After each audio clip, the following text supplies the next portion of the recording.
My name's Bobby Clark. I live in East London. I've been in and out of mental hospitals for the last 30 years. I've been sectioned a number of times, and I'm really, what can I say more than that? I'm a paranoid schizophrenic. I went through a real rough time.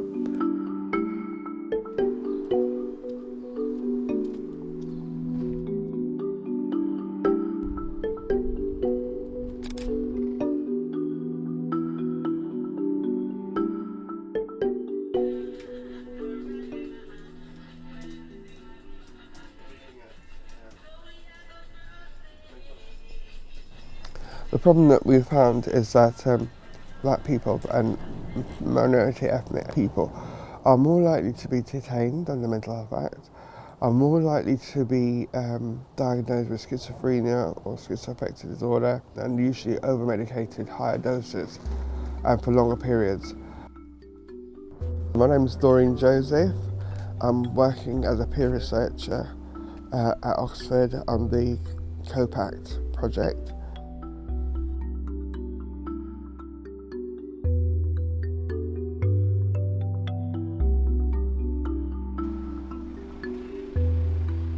With PACT, they have a unique way of investigating this subject. Participants would be issued with a disposable camera. They take pictures.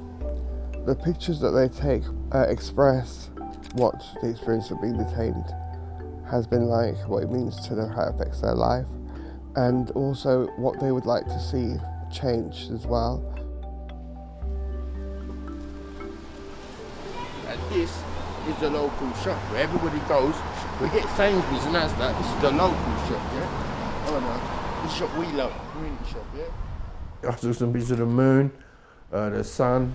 I took a picture in the shop showing that this is one of the last community shops in our area. Nature, some flowers, because that's nature giving us life. Because flowers like a new beginning, it's all the light inside. I like them things, I do. I really do. It might sound a bit silly, but I really like them things. I'm into nature. It gives them a bit of more insight into you, and that's it where you're coming from.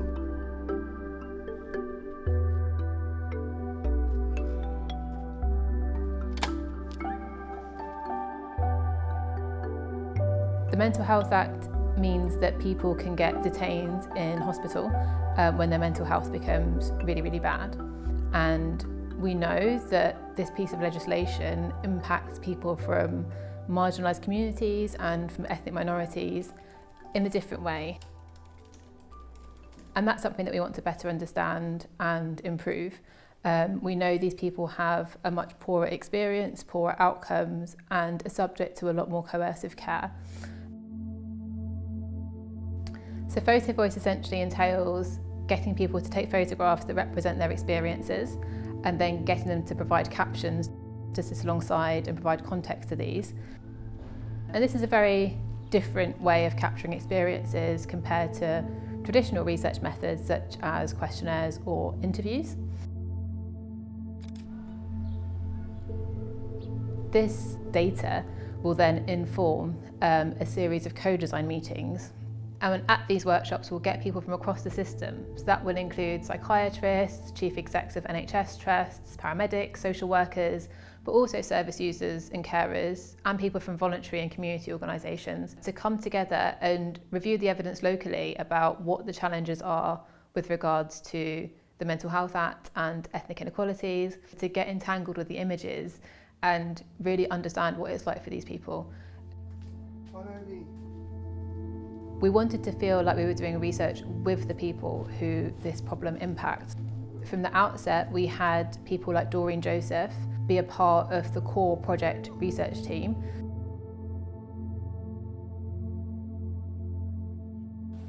Yeah, so my background, I have over 30 years of being a service user. My diagnosis was schizophrenia. I've had good experience and bad experience, so now I know what good experience could look like, so I advocate for that. We have a role in ensuring that lived experience is throughout the whole project process.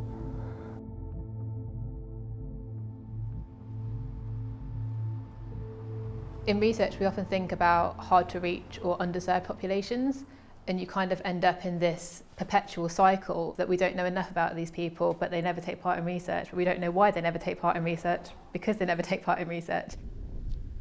We wanted to do this research in a way that was accessible and facilitated marginalised voices.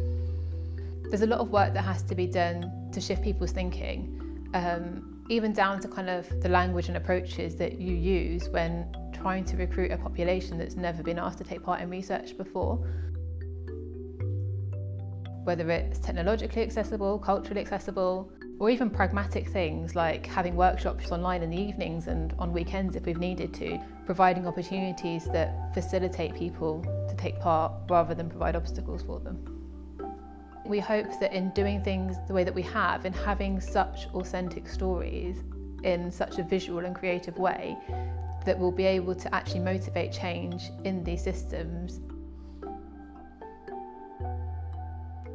Being in PACT, it was great because it gave me the opportunity to try different things, talk to people on a different level like that. It has given me like a bit of hope where I can say to myself, you know what, there is a bit of help now for mental health people. It's getting better. Like I pray to God and really do that it does get better.